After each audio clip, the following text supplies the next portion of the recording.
Hey everybody, welcome back to the Verdigris Table. I am Ryan Doyle, hanging out with Shawn the Delver.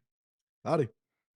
Join him on deep dives into TTRPG, goodness, history, lore, Everything. mysteries, everything, maps. You've inspired me. Your little guy in your logo drinks tea, I believe, right? I thought it was coffee for a while, but I think I caught a little. There's a tea bag in there, yeah. I think it's changed into tea. At first it was coffee because I only drank coffee and I recently got into tea and so now it's tea. So did you like you literally updated it or? Yes, I updated it a few weeks ago. Oh, you like gaslighted me. I was like, I thought this was common. I was like, oh, I didn't realize that there was a tea bag there. That's funny. Gaslighted. What's the past tense? Um, I think it's gaslut, like with a U, like an yes, umlaut. yes. This is a fantasy. This is a fantasy podcast. I don't know what I'm making here, but we got to get weird with our spellings. All right, so we're gonna dive into the Game Master's Compendium of Explosive Creation. Hooray!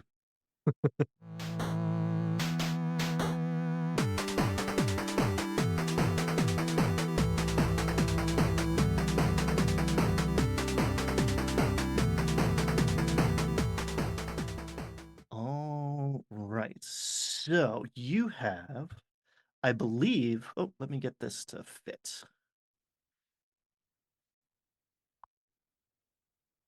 Take two. Yay. I believe you have selected a background archetype. Are we sticking with that? What are you feeling? Yes, I saw it immediately and I was like, that's the one I'm going for. I want to do the weirdo. I want to be a little weird guy. Nice. I'm gonna part the creative curtains here a little bit and let you know originally this was conceived as going into the appendix here as like a multiplier. Oh. Because this is as system neutral as possible and as like world neutral, story neutral as possible. I want to arm people with stuff that's going to work for their fantasy game, be it D&D or Pathfinder or a ton of other interesting, cool stuff that's out there. So I try to deal with what you could call vanilla if you were being unkind. So I wanted one that's like, all right, you want to get Gonzo, just throw some dice at this one and we'll see what happens. So it's going to be more interesting to like connect these dots. I'm looking forward to it. We actually just did one with Stephanie if Stephanie plays games and had a lot of fun, and she brings a ton of energy and interesting aspects to it all. So I'm curious how different this one's gonna be. So to kick it off, I'm gonna ask you to roll one of everything save for a Ooh. D100, but 4, 6, 8, 10, 12, 20. 4, 6, 8, 10, 12. Gotta get the 12. Where's that one? There it is. All right. All at once. All at once. You can do it one at a time if the use of space demands it or that some sort of sense of order demands it, but it's way more fun to just drop them all at the same time. Okay. I have them all. Awesome. I'm going to ask you for your D20, and that's going to give us our drive, our dream, our aspiration. What is our character's motivation here? My D20 roll is a 9. 9. Just do what the voices say, so they shut up. Ooh. Okay. All right. I feel a warlock coming on. The patron from the outer gods. Something like that. Yeah, Perfect. somebody's talking, and perhaps we've had enough. All right, so our D12 is our catalyst, our call to adventure. Why are we an adventurer and not hanging out in the village? That is a 1 on the D12. One, escaped incarceration and needed a fresh start. Ooh. Okay. All right. I got some ideas brewing. I got Yeah, some what things in is the chamber. what do you got? Lay it on me. When I see incarceration, I imagine immediately prison. But incarceration could mean a lot of things. That could Mhm. also mean institute. That could mean asylum. That could mean like some form of being held down. So I imagine this is somebody who maybe, was someone prominent before, had these voices show up, has kind of fallen into, just insanity, been incarcerated, and then left by their own volition or maybe the volition of the voices. So something like maybe like an asylum or such. Yeah, because we're hearing voices. We are hearing voices, and just because no Yes. one else hears them, especially in a D&D fantasy world, doesn't mean that they're not there. Hmm. So we light out from it's the chief running away from the asylum at the end of One Flew Over the Cuckoo's Nest. Yep. I like it. I like it. All right, D8, potential growth or character arc. I think this one fits really well. What do you got? A slow and inexorable slide into madness, number 6. Ooh, This guy's just on a downward spiral. and that's fun. That's fun. That's a lot of fun. So often our impulse is to like, my character's great and is only going to get better. And it's like, my character's going to fall apart in a very messy way. Well, one of my ideas just immediately like is to work with the DM in this situation and be like, hey, Mhm, I want to go crazy a little bit too. How about I have a die that I roll for voices and you have a table like behind the DM screen that determines if that voice is one of the ones I'm hearing or, my own machinations, my own insanity. And then you just tell me what they're saying and I'm going to listen to it like it's normal. wow. I like that a lot because why not both? Right? Yep. Especially, almost as like a subconscious defense mechanism. You start generating your own your own internal monologue becomes indecipherable from the your patron. I mean, you said warlock. Maybe we're sticking with that, like some outside force, Yeah. but it's not always that. Got a little devil and angel on your shoulder. Mm, and again, maybe literally. Maybe literally. Maybe they're both there. Just no one sees them. Yeah. Okay. Well, yeah, with a lot of potential here. And yes, working with the DM is uh encouraged, if not implicit, with this, especially as we transition now over to a more like world building side of things. D4 is a friendly faction, so maybe we're a member, maybe we just have like a good relationship with them. That is going to be a 2. Two, the Sleepy Archive record dreams, believing they contain prophecy, provide room and board. Yeah. That's Yeah, it's like a sleep study for people who hear voices. That's actually perfect. Maybe I kind of go to them initially with the idea of, coming out of this like, oh, maybe I'm a prophet. Maybe this is I'm learning something and then they're going through it. They're like, we don't understand this yet. We don't, because I'm giving them two sides of information, my own creations as well as the voices I'm actually hearing. And they're like, none of this is linking up. You said this, but now you're saying this. And I'm like, I don't know. Is what's coming out of my brain. And the intention is that like we're buds with these people, we can rely on them. But I just had this flash of like maybe this is our uh the situation we were incarcerated in. Ooh, Or I maybe like, or, or maybe we believed that was the case. or maybe like experts brought in from the outside world to, maybe that's the reason this guy's going crazy. And they come in, they're like, we think it might be the case, but we're going to need more study. And then I'm like, I'm out. And then I bump into them again and I'm like, hey. And they're like, oh, can we talk to you for like 7 days Hmm. straight? Like, can you just come into this room with us? Yeah, we'll pay for your tavern bill. I'm like, Uh, done. I could use a long rest. Uh, all right, D6, we drill down to an NPC that is somebody we know and have a decent relationship with. Yes, this is a 2. Two, Prismatic Yawn, master of the arcane arts, uses them only for entertainment and the occasional prank. I feel it. I feel it. I'm imagining maybe Prismatic Yan has a hand in what happened. This being a master of the arcane arts, what if through the allure of entertaining and maybe pranking someone, maybe like a stage performance, accidentally causes this manifestation into my character's mind, but they're still my friend. They didn't mean to do it. So in that same sense of like they're using it for this jovial experience, but in doing so they're also messing with things that they do not understand for the explicit like, oh yeah, I open this book and some fireworks go off. Yeah, but you also summon Cthulhu. So What are you gonna do? Man, I thought this spell was illusory, and it turns out it was a summons, and now there's a demon in your head. My bad. Sorry, bro. It was a Yep, prank. that sounds about right. He's like, ah, oh, it's just a prank, dude. I want to, yeah, I would, as a DM, I would like to have that guy in my roster to pull out once in a while when you go back to town. It's like, what's up, bro? All right, so this is the D10 is the only one that maybe you do want a higher number. This is our significant object or magic item. This one is a 7. All right. Black candle magically absorbs all light within 15 feet while lit.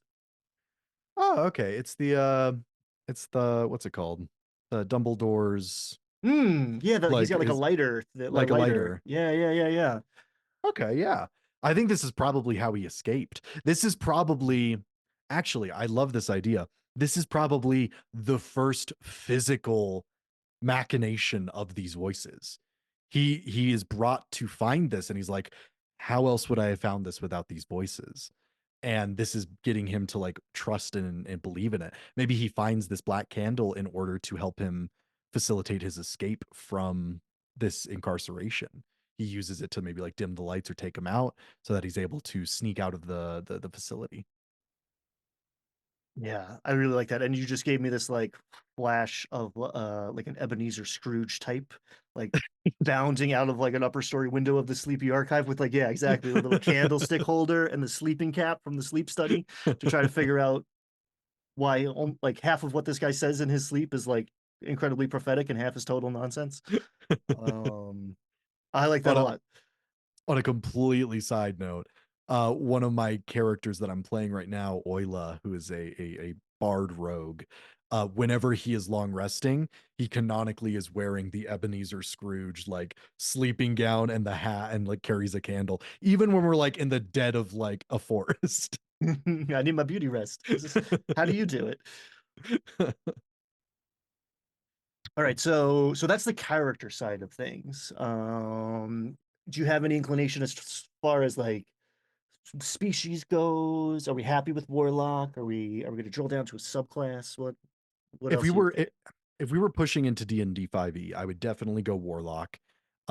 Definitely great old one, sub or kind of the patron side. I think when it comes to subclass, I'm not too familiar with warlock overall, but I do believe that with what we have here, I think the best one would probably be the book, the tome. Is Mm, Pact of the Tome, something like that. mm-hmm. Uh, because I feel like Pact of the Chain, there's a little guy running around that he's like, no, that's definitely there. Or Pact of the Blade, he's carrying a sword around that has magical properties. I like the book itself is something that he found. It's something that is, it could just be a tome. It could just be something that was left around by someone else. And he's just casting spells from it, thinking that he is, connecting with this eldritch being. That's probably what he's doing, but he leave it a little bit up to interpretation. When it comes to race, though, I love the idea of just bog standard human, just somebody with big bags under his eyes. It's actually, this is giving one of my player characters for my campaign I'm running, which is Cranston, who is a normal rogue who accidentally touched a book and became bound to an eldritch deity. Mm, And so it's definitely given those kind of vibes. I feel like human is the perfect route to go with this. I like that a lot. And I just had this inkling of like, well, I mean, Pact of the Chain could be interesting because there's this weird little dude, and he thinks it's a hallucination, essentially, right? Like he doesn't realize everybody else can also see the imp that's like helping him in combat or whatever it is. Um, but I do like the idea of him like finding a dream journal or keeping a dream journal and not even realizing it's his handwriting in this book. That's how far down the rabbit hole we've gone into madness already. I great idea. What if this is one of the tomes that they were writing in study of him? And he grabs it, looks at it, and he's like, "Oh, this is everything I've told them. Look at all these like these symbols that I kind of described to them." And then he starts casting from them, and he's like, "Oh, this is proof that my God is real." It could just be coincidence, or it could be like these people who are magic users, obviously, kind of studying him, putting them in there. But he's like, no, no, this is like, this is my mind in book form. And that Hmm. becomes his book. I like that a lot. And I do like blurring the lines between classes. I mean, through multi-classing, sure, but also just like thematically. Flavor is free. Mhm. The ha ha fellow players, I was a wizard all along and you thought I was a cleric. That never really lands. Doesn't really pay off. But like in the game mechanics, I'm a warlock, so you know like what I'm doing here and I'm not cheating. But this is the way my character perceives the relationship to their power and their magic. And like flavor's free. Go nuts. Your guy thinks he's a wizard because he's confused. Awesome. I love those characters. Let's go. Um, cool. So that's a well-rounded character. Anything else to add before we switch hats to the game master side of things? No, I think that is perfect for him. I think I got a full fleshed out character here. Yeah, I don't think we need anything. And again, you want to discover stuff through play. Oh yeah. You have a 3 act structure and you walk up to your DM with 1,000 pages of backstory. You're doing it wrong. Sorry. Uh, um, okay, so on this side, we're gonna roll 4d6. You can roll a d6 4 times if you like. Um, Let me go ahead and just grab 46 there. And where's the last one? It's hiding from me. There it is. All right, 46. And I'll put them in a random order. 4d6, as is tradition. All right, I got the order. Cool. So the first thing is an antagonistic organization, a faction that is not necessarily the biggest fans of us to one degree or another. Okay, I got a 1 for that. Giant Posse, my influences are showing. Anonymous street artists who use stylized images of the character in their graffiti. Woo. Ooh, okay. And these are antagonists. Yeah, and and that doesn't mean that this is the big bad evil guys squad, right? An antagonist could just be like, these people were mean to you in high school or something. Um, Oh, this is definitely a part of Prismatic's band of people then. This is ooh, probably people I used to know. yes. And like I don't want to tread too far into like maybe upsetting territory or like impolite territory, but like the idea that like we are not quite competent, we understand the difference between reality and things that we're seeing. Finding a poster of yourself, especially like a weird stylized artistic rendition of yourself, could be very strange, and maybe we don't like that. um, I imagine him like kind of co-opting this as maybe he doesn't see it as antagonistic. He's like, "Oh my goodness, they're worshiping me." And that's what kind of mm, draws the ire of like, "No, we were," or maybe it was like a maybe it began as like a tribute. Maybe they were like, "Oh, sad that he's gone." But now he's out here publicly being like, "Oh, yes, they are my followers, my giant posse." And they are like, oh, well, no, we don't, we're doing this because, but then it like becomes like almost an inside joke. yes, I like that a lot. Of like, they're not our enemies. It's bad for us. Mhm. What they're doing is bad for us because of the interplay of what's happening in our mind, and their attitude towards yeah, derision and pranks. Yep. Oh, cool. All right. Andre the Giant has a posse. D6 for a rival or enemy. So we're gonna drill down again to an NPC. That is a 5. All right. Ludwig, abusive talking bird carrying on past owner's vendetta against the character. Ooh, There's a lot to unpack there. this like an eldritch being giving me insight. I have an idea. What if the event that caused me to go insane was at a dock where there were pirates, and in doing this spell, it led to the untimely demise of one of the captains. And now Ludwig, his talking bird, is envious, or not envious. He's angry at my character, thinking that I had some sort of role to play. Maybe that I was like a plant, or maybe I was just the first one they saw after their owner collapsed, and they saw that I was involved in whatever happened somehow. Yeah, if a player came to me and was like, I'm not quite sure why, but for some reason this bird hates me, I'd be like, well, I can work with that. Okay. Well, yeah, we'll figure that out. And like I like the idea that like yeah, it's a you went pirate, which is fun. Yeah, it just like crystallized into this like shit talking parrot. Oh yeah, yeah, that's good. And yeah, and maybe it's what's his name's fault. It's Yaz's fault. Um, Thanks, buddy. Appreciate you. Uh, we all have that friend. Uh, um, D6 an evocative location. Yes, that is a number 4. Number four, the Mega Mimic, grown to the size of a dungeon and feeds passively on adventurers it lures in. So is this, when it says evocative location, this is something that is evocative to my character? Well, the concept is it's related to your archetype, your background, Ooh. but I purposefully keep things slightly vague, so it is open to interpretation. So this could be the set piece for the final battle. This could be have nothing to do with your character's backstory at all, and I like that because it'll connect to maybe somebody else's backstory, but something that Okay. your character sees and like potentially has some sort of response to. Okay. I would say maybe the idea of like, maybe not the mega mimic, but a mimic itself somehow like had a hand in his backstory.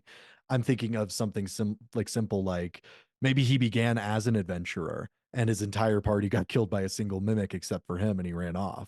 Mm. And that's why he ended up going into being a performer, because he was like, well, what else am I gonna do? I don't want to die. But then seeing a dungeon-sized mimic being like, oh, no, no, no, we gotta get, no, I can't do this.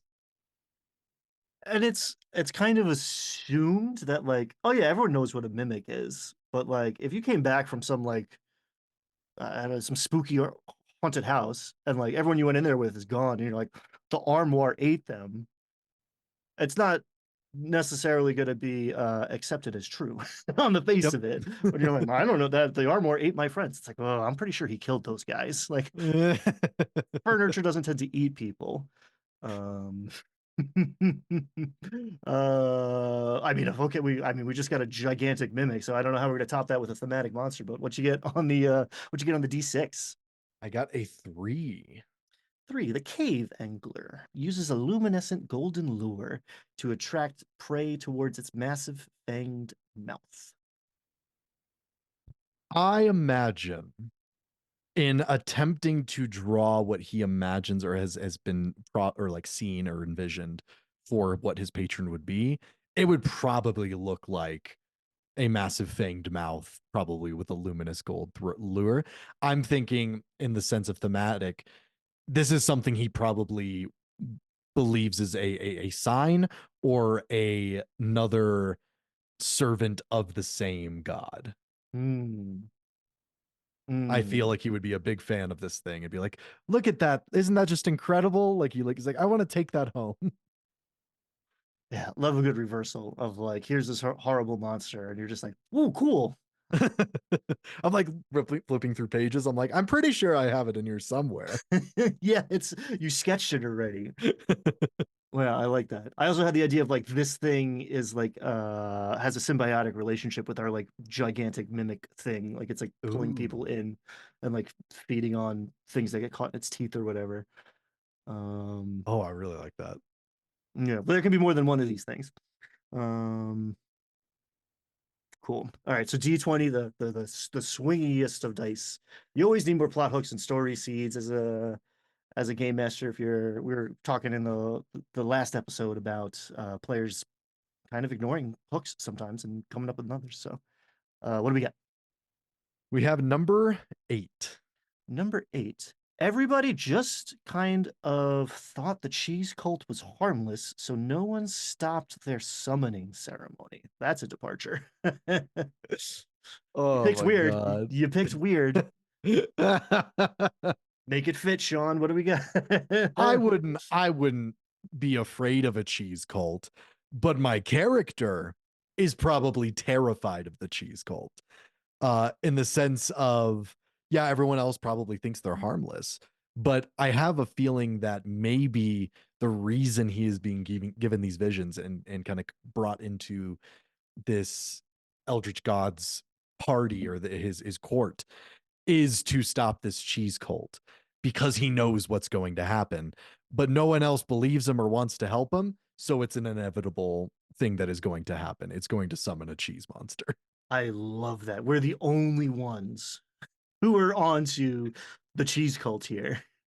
And everyone else is like, "Oh, they're the cheese cult. They're the cheddar folk." And I'm like, "They're going to destroy the city.